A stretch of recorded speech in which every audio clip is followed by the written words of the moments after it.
Well, good morning. We have worked very hard over the last 4 years to overcome a lot of obstacles that the federal government has put in our way across a wide variety of issues. As they've borrowed and spent and driven costs up higher, we've acted to reduce burdens on Floridians, whether it's tax relief, toll relief, you name it. As they tried to throw roadblocks into education freedom, we worked hard and we overcame it.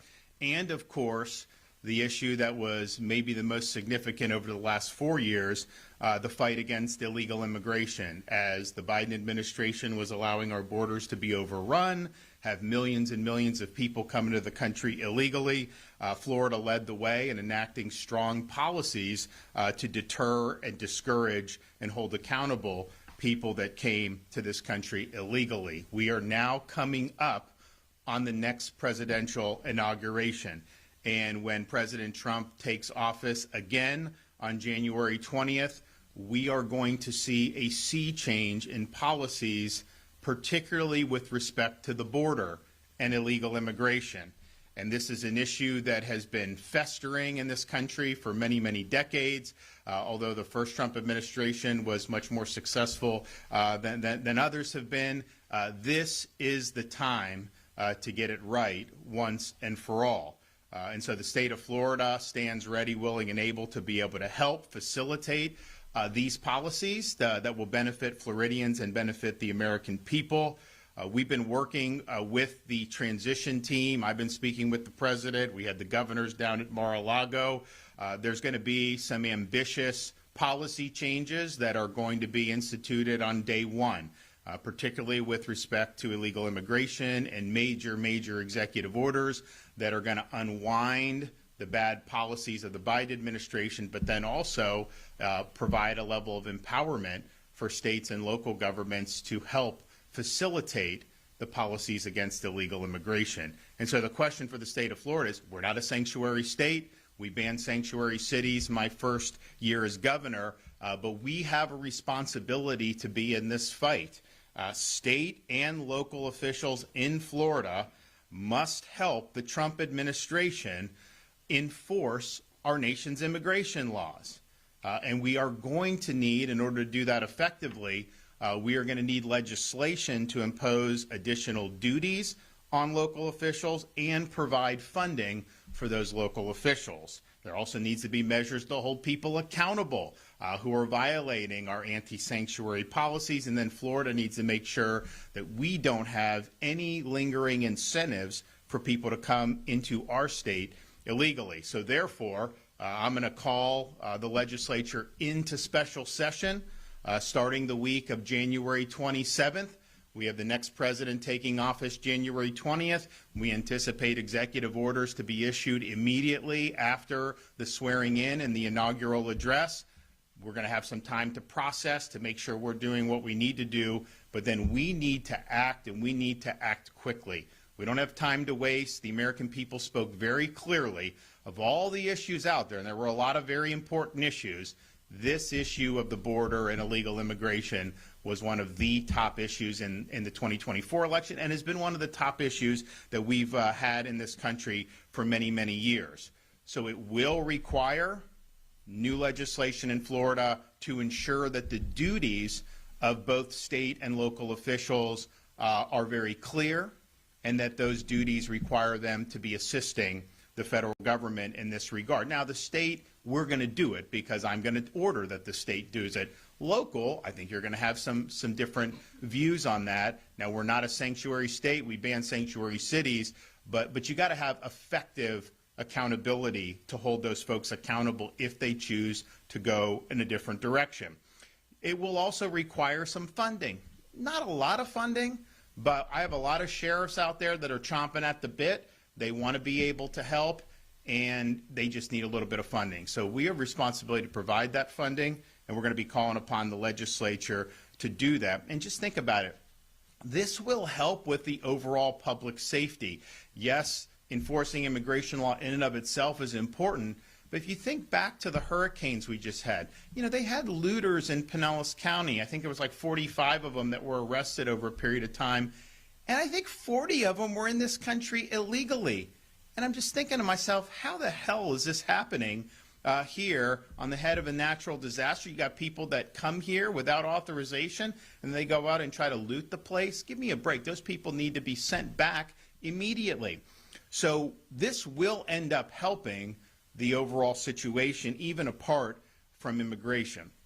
Now, the accountability is significant. If those duties are clear in law, I have the authority with respect to certain officials to suspend them from their office if they are neglecting their duties, and that's a authority that I have invoked when it's been appropriate in the past.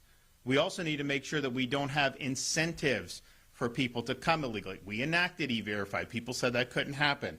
We really did probably the strongest legislation in the country in 2023. So I think Florida has really done a great job, with one lingering exception. So back in 2014, the legislature enacted and then the then governor signed legislation providing preferential tuition for illegal immigrants, in-state tuition.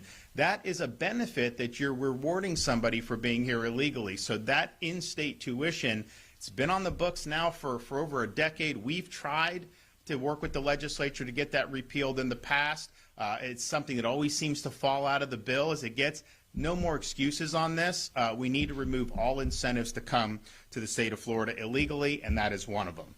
So we have a responsibility to act, and we will. Now, the call that we will make will not be limited to illegal immigration. There are other pressing issues that the state of Florida is facing. I know we have a legislative session coming up in a couple months, but I don't think some of these can wait. So we will also be including in this call lingering hurricane relief. We had 2 major hurricanes hit this state within the last couple months, and there are issues with respect to agriculture relief.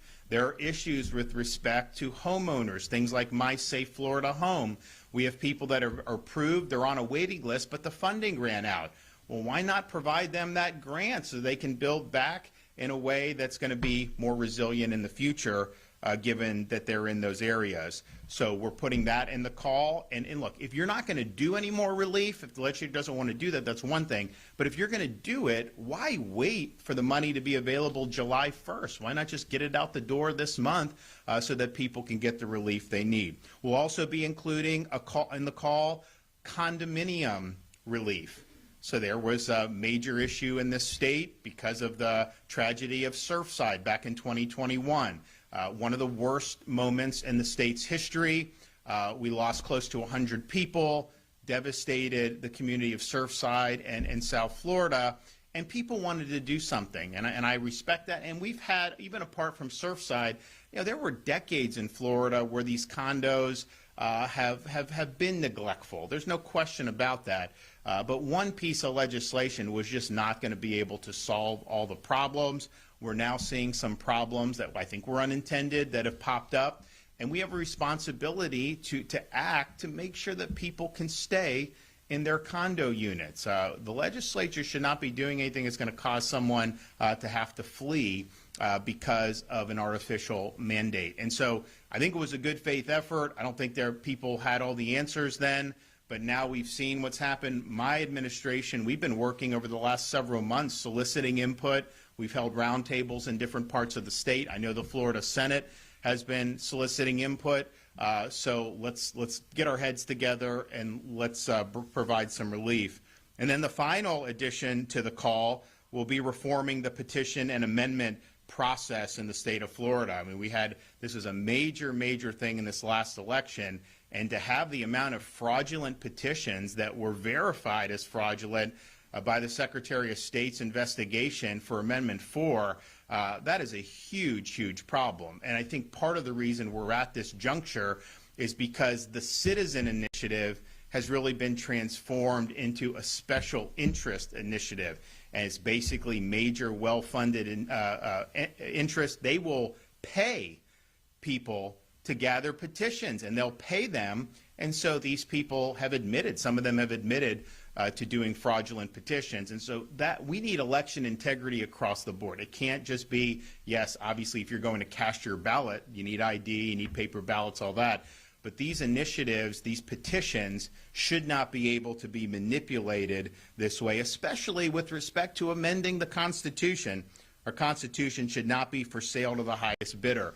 So the reform is needed. I think there's broad agreement in the legislature that reform is needed. I think it's timely, because why start another election cycle where you have the old system, and then what? If there's fraud, what are you going to do at that point? It's just, it didn't work this last time to adequately police the fraud. We got it, and I think people will be held accountable. I know some have been. I think there'll probably be more prosecutions, but let's just get it right now so we don't have to worry about this going forward. So I look forward to being able to work with the legislature to deliver these really significant issues on behalf of the people of Florida, but we don't have the ability to just sit around and wait with a new president taking office, with these new policy changes that are coming.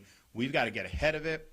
We've got to make sure that we're there as a willing partner with the Trump administration to be able to accomplish what the voters sent President Trump to accomplish. With that, take some questions. Yes? Talk about the timeline more on it. Why is it important to have this done the last week of January instead of waiting until the first week of March? Because the policies are going to go into effect the week of the inauguration. And so you can have, and it's not just the first week of March. I mean, some of this stuff wouldn't take effect potentially later if you do it in regular session. That's typically the process. So why would we want to twiddle our thumbs when we know that this is a major initiative? This is probably the most significant initiative, domestic initiative, that the new administration is going to do. So we need to be ready. And everybody who's in law enforcement, state and local, they need to know you have responsibilities to help facilitate this important interest for our country. We'll provide you funding for it, but you got to be on the team here, and I think you need to do that on day one. What kind of options are you looking for condo reform? I know that was kind of a sticking point between the chambers. They didn't want to go too far. So what is the agreement that you're kind of coming up with? So here's first of all, I don't think there is an agreement between the chambers, because I think we in my office think something needs to be done. I don't know that the House is there. I think the Senate may be somewhere in between. But what I would say is this: we have a lot of members in both the House and Senate that have constituents. And this is one of the things that the constituents are talking to them about. What role do we have in mandating certain things to be done from the state level? I mean, it's one thing to have transparency so that the condo owners know if there's something wrong with the building, they need to know that. I mean, I don't think very many people are going to, if they thought that the building was in danger of standing, that they would not want to do something about it. But I think this is bringing a lot more than that. And it's saying you should have done this repair, you should have done that repair, which may be true. But the question is, are we going to force these big assessments through legislation, which I think is what's happened. So I think that there just needs to be relief, and you got to be common sense about it, and just be honest that we didn't have all the answers when they did it the first time. Honestly, we still don't have all the answers, even with Surfside. But let's just make sure that we're not leading people to be forced out of their units. And so there's different things you can do with deadlines. You can have the locals take responsibility for ensuring some. There's a whole bunch of different things that have been put out there. But I know the Senate has worked to get some ideas. And I'm confident the legislature will be able to just listen to their constituents. I mean, this is not just it's not like this is something that I'm just coming up with. I mean, we're doing this because people have asked us to do it. How much petition initiative reforms? Sure. I don't know how much specifics you may have already at this point in time, but a couple things. First up, I heard there was a concern about getting something on the board before somebody launches another one, and that they technically right. I mean, so if we're going to do this, then we should just have the cycle go under one set of rules. Why would you want to have part of the cycle under one set of rules and then another under a different set? So it just makes sense, whatever you're going to do it sooner rather than later. But as a quick follow-up, do you have any, I mean, are you looking at you may be going to the voters and raising the threshold again? So for this special session, this will be legislative reforms. We're not going to put anything on the ballot. There may be things that would be appropriate to do, but as you know, that's not going to happen until the fall of 2026. So that would not necessarily be time sensitive in a way to justify special session. So this is going to be legislative reform. So one thing we're going to do is we've worked very hard on verifying signatures and ID for absentee ballots. Yet on these petitions, it's a much more lax process. Well, we want to have the same thing, a similar thing where You can send in a petition verified with your ID like you would an absentee ballot. If you want to have someone do it on the street and maybe someone notarizes it so we know. So there are things to ensure the integrity of those signatures, and that would apply to candidate petitions as well. You know, it's kind of been just something that we haven't really talked about with candidate petitions, but these candidates go out and get these signatures, and they're not all valid either. And so the process we have now clearly failed in this last cycle, and the analysis that was done, and obviously there was a case that was filed, was that if you extrapolate, that it may not have even had the threshold necessary to qualify for the ballot. There's some dispute about that, but the fact that we've been having that is a huge problem. So making sure that these signatures are verified either through the mail or if someone's bringing it in person is really, really significant. But that wouldn't only apply to the amendments. That would apply to candidate petitions as well. So I think that's something that's really, really significant. The other thing is and this has been true every election cycle. 2018, I remember I'm running for governor, and I'd have people come up to me, really, really involved people in our process, political process, and they'd be like, can you help me with these amendments? I don't understand how it's written. What does this do? What does this do? And I'm just thinking to myself, is that the way we really want to govern, where it's whoever can write the most clever language to try to get people to do one or the other? And we saw that on this most recent election. Some of the amendments were written in ways that people that were actually on a policy matter opposed to it, they thought somehow that it was good. And then, so you had to do all this. So from a financial impact statement perspective, how this impacts other rights, and having that so the voter has more information on the ballot, I think is something that would make a lot of sense. Also, the role of the Supreme Court in looking at these summaries, because, you know, the summary, and, you know, you read the summary on the marijuana one, and look, I mean, it's over, it failed, but that summary would not have told you about the liability protection that they got in the Constitution. And so you have the constitutional text, then you have the summary with the marijuana, and the reality is if you only read the summary, it did not give you the full impact of what that is. So I think there's a lot of things in that, but it'll all be legislative. There's not going to be any change to the Constitution proposed in a special session. I don't know if there's going to be anything that ends up on the ballot. I know some people have asked to do it. I have not necessarily come down one way or another because I think those things are difficult, but that would be something the legislature could mint if they wanted to and have it available for 2026. I think they probably could call a special election. I think they would need a pretty high threshold to be able to do that. What is it? Higher supermajority to get it on the ballot. It's higher than 2/3. Correct. Yeah. So, but honestly, if we really wanted to look, I think that if you're going to do these initiatives, it should be a standalone election because at least people know that's why they're going. I think what happens is people go to vote for president, they're going down, and they just kind of make a decision, does that sound good or not good? And there's not as much debate as there need to be. Now, there was more debate on these more recently just because the proponents spent almost $275 million between Amendments 3 and 4. That is a huge, huge amount of money. How much are you asking for the immigration and for my safe? Excuse me? How much are you asking for?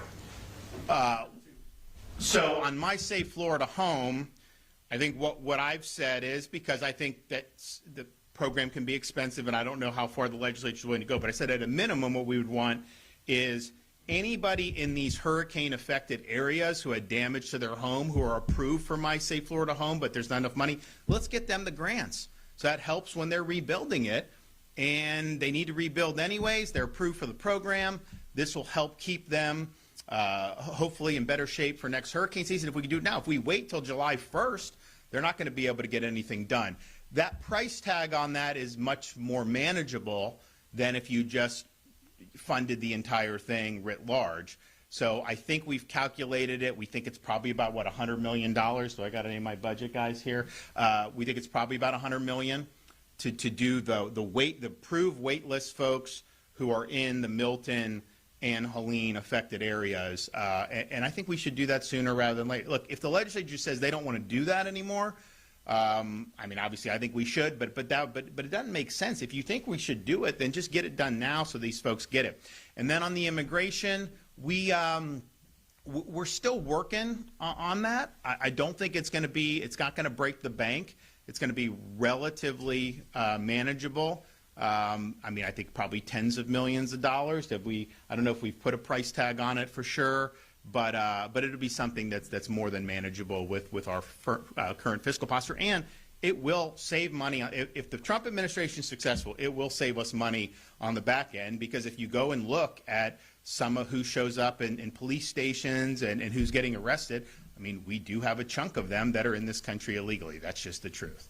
And as far as the immigration enforcement, what do you want to see from local and state officials, and would that apply to schools, for instance? So what it will do is you have a responsibility to work with the federal government and help facilitate the policies. Now, we're going to have to see what the executive orders say exactly. Now, I've been briefed on it, spoken with the president, I've spoken to some of his key staff. My guys are in contact with some of their staff. So we'll tailor what we're doing to mirror what their policies are going to be. But clearly, at a minimum, I think if you look at things like this 287G program, that's typically been a local, like a sheriff can opt into it and then assist the feds. We're going to say, municipalities and counties are going to be a part of 287G. That's going to be a duty imposed by the state. We will, of course, fund it, because we can't do unfunded mandates. But people can count on participating in the 287G program. And I think what they're going to do with the Trump administration, I think this is going to be more robust application of 287G than we've probably seen. So that'll be good. It'll be something I think will make a meaningful difference. Now, when we did the sanctuary city ban my first year as governor, it was fine. And but what happened is when Biden came in, he made the whole country a sanctuary country. So, like, you didn't need to be a sanctuary city, right? They weren't deporting anybody, or very few, compared to what even Obama did way more deportations than what Biden did. So the issue kind of lost a little bit. But now that you have the Trump administration, you are going to see some of these, I think, blue cities around the country are going to absolutely fight. I think California, even though they have massive wildfires and have been huge devastation, they actually brought a special session to fund opposition to Trump's immigration policies. I think they did like $50 million to say that cities can push back. Because in Florida, we're going to be the opposite. You're not going to push back. The federal government has the responsibility to do this, and in order for them to be successful, I do think it's going to require cooperation from state and local. I don't need legislation for the state. I'm just going to tell them to do it. Some of the funding we may need, but honestly, I don't even know that we need that much funding from the state. And the locals are going to need some funding, and I do think they're going to need some legislative prescription. Two things. On the in-state tuition, if I heard you correctly, did you say you wanted that to end immediately? The Senate president was talking about perhaps phasing that out. And then the immigration enforcement money, would any of that go to extra detention centers, that sort of thing? Sure. So, and again, this is going to be something that we're going to work with the administration on. What facilities are they going to use for detention? I mean, for example, we work with the Coast Guard to stop the boats, right? And if you stop the boat in the water, they're allowed to just be turned back to Haiti or wherever they're coming from. But if they make it ashore, then all of a sudden it's just this elaborate process. So why not just have something detained, do it, and do it very quickly? I think the feds will probably be leading on that. I think they'll probably use their resources, would be my guess. But if there's things that we can do to be helpful on that, we want to be helpful on that for sure. Do you envision, when it comes to immigration, utilizing the Florida National Guard or Florida State Guard to kind of support in-state missions? It could. It depends on the demand signal. I'm very confident that we would have very positive results from both the National Guard and the State Guard. You remember when I proposed re-upping the State Guard, because it wasn't like we just created this. We used to have a State Guard in the state of Florida. So we wanted to reconstitute it, and how that was characterized was a total joke, acting like this is going to be some type of threat to the state. These guys have gone out. I mean, when Helene hit, we had a lot of resources staged in Florida. Fortunately, we did not need to do massive search and rescue compared to what a lot of people thought would need to be done. And so 24 hours into it, 36 hours into it, we had resources. Then you had Western North Carolina. You had parts of Georgia. So we sent to Western North Carolina. So you actually had the Florida State Guard effectuating rescues in Western North Carolina in ways that were really, really impactful. They did a whole bunch of stuff in Milton as well. So these guys have done really, really good. It's been a great asset for the state of Florida, and we will use either as appropriate. We also, of course, have Highway Patrol. We have Florida Department of Law Enforcement. We have, Fish and Wildlife. You know, when you have people coming, we're a little unique because people are coming by boat.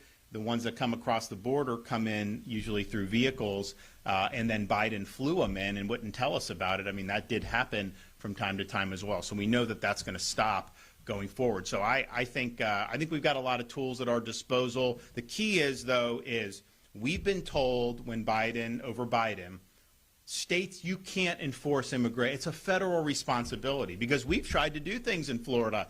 We did an anti-smuggling bill to say if you're bringing people across the border, you can be held accountable in Florida. And we lost in court because they said this is the exclusive province of the federal government. Okay, well, so what? They have an exclusive province to ignore the law? It's ridiculous. But now you have the federal government saying we're going to enforce the laws on the books.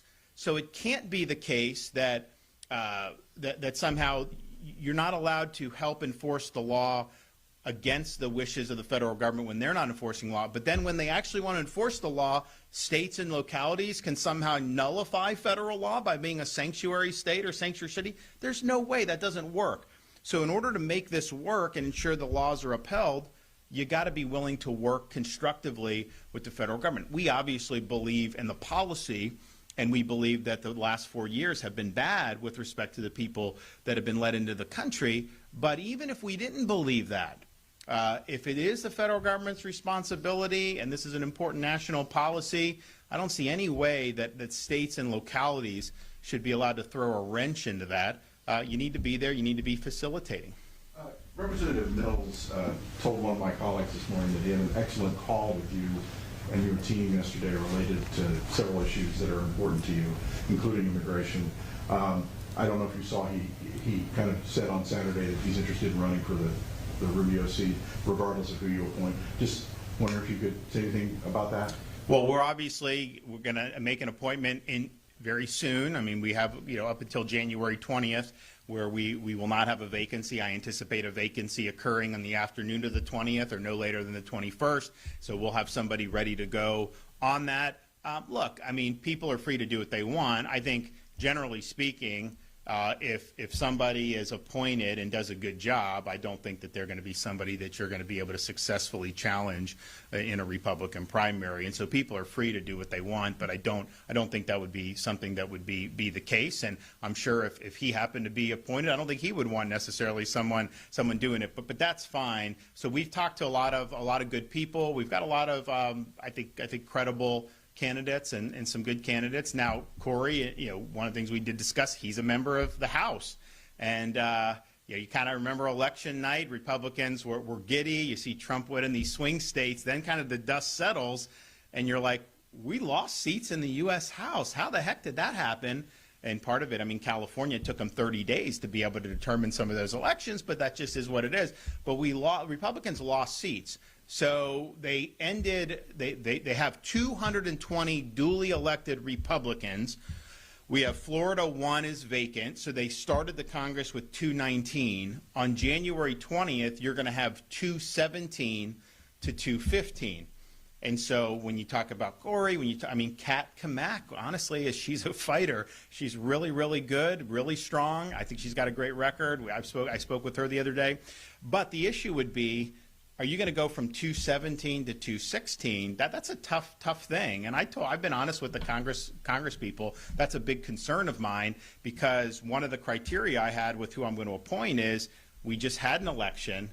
President has a mandate. I want you to help facilitate that. I don't want you to be sand in the gears. As long as he's focusing on the things he campaigned on, you got to be part of the team, and you got to help deliver that.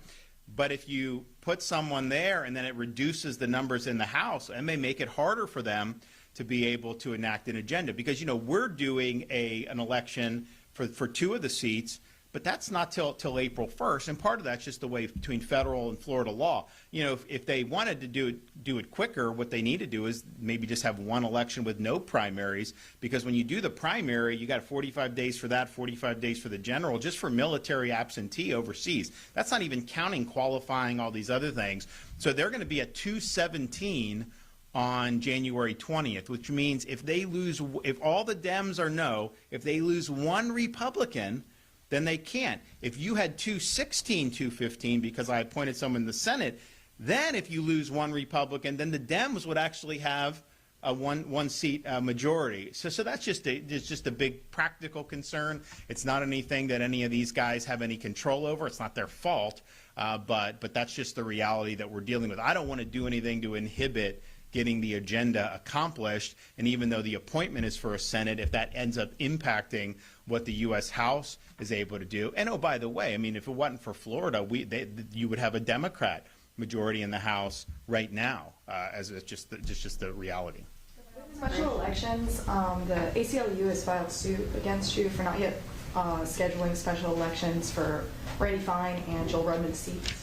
Do you have a date yet for when you'll make that announcement? So I wanted to do them the same time as the Congressional. The problem is you have the Resign-to-run, and so by the time those letters are submitted, you can't stand up the special election to be the same as those dates. We couldn't get it. They couldn't get it done. So then because you got to give people time to qualify.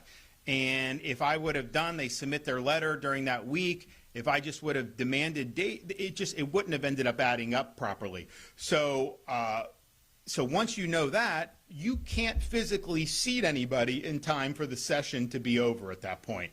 So I think the Secretary of State is working on proposing dates. He's going to talk to, he probably has talked to the respective counties. I guess with Randy Fine, it's just Brevard probably for that. And then I think with Rudman, I think maybe 2 counties, maybe Okaloosa, Santa Rosa. So we'll do it. But my preference was to have that in the same time. The problem is when you set the Congressional, you don't know who's going to end up resigning to run when you do that. If I already knew that, then maybe I could have done it. But you have to wait for that process to fly out under Florida law and then do it. Incidentally, on this Resign-to-run, I think it's a ridiculous thing the way it's worked out in Florida. I mean, the idea is, I think, that they want you to focus on the job you got elected to and then not run for anything else while you're supposedly being. The problem is, you don't actually resign until the election's over anyways. So all these guys are campaigning. Rudman's campaigning. These guys are campaigning anyways. And then if they win, obviously they go to the next one. If they lose, then they're out. But by the time they get forced out, they're done with the election anyways. So if you were going to do Resign-to-run, you would say you resign the minute you announce your candidacy, which is not what they've done. So I think they should just chuck the whole thing. I think it's been more expensive for the state as a result of having to do the Resign-to-run. It just hasn't worked. But at a minimum, if you're going to do it, the resignation, you would want it to be effective prior to the campaigning, because I think the reason is you don't want people getting elected. They're supposed to do their job here in the legislature, but then they're out campaigning or whatever. I don't think that actually even works that way, because legislators are up every 2 years, so they're constantly out campaigning. It's not like the campaign really ends. Same thing with members of Congress. But I think this has been a big expense for really no reason for the state of Florida. We could have just said, you know, you guys can do what you want. And look, I mean, it may have triggered special elections if they're successful, and I get that. But to force these special elections is ridiculous. But I would have preferred to do them the same dates. We just physically, you can't do it when you're dealing with Resign-to-run, because I wouldn't have been able to have enough time to qualify. So then the question is, do you try to jam it in a couple weeks later? The session's going to be over at that point. So we've said, give us the dates that you want. I know Court is going to recommend some stuff, and we'll do it. But my preference would have been to do it the same time. It just, Resign-to-run doesn't work that way. And with immigration, immigrants make up a major source of the workforce for industries like hospitality and tourism. Well, excuse me though. You said immigrants make up. Yes, we have legal immigrants in Florida. So you can't conflate illegal immigrants with people who are here legally. Now, I've also said we've got some big problems with some of the legal immigration programs that we have. I mean, we've seen this H-1B program, how companies will bring in H-1B, the Americans train the H-1B, and then they fire the Americans and hire the H-1B. How would that even remotely be acceptable? You have chain migration, which is not merit-based and is bringing in more distant relatives. Not what you want. So there's a whole host of issues there that need major reform. But from an immigration enforcement perspective, I mean, if somebody is here on like an H-2A visa, they are working in the state of Florida legally. And when we did E-Verify, people would say, we had E-Verify enacted, they'd say, hey, there's a busload of farm workers. I saw them on I-4. And people assume they're illegal. And then FDLE looks, they all had the H-2A visas. And so there's no enforcement if somebody is here on valid reasons. Now, it doesn't prevent us or Congress and people like me from just using my platform to say, hey, you may need to look at how we're doing legal immigration in this country, because it's not America first the way it's going. But we do have, I think we probably have the highest foreign-born population in the country of any state. Certainly we're in the top 5 for sure.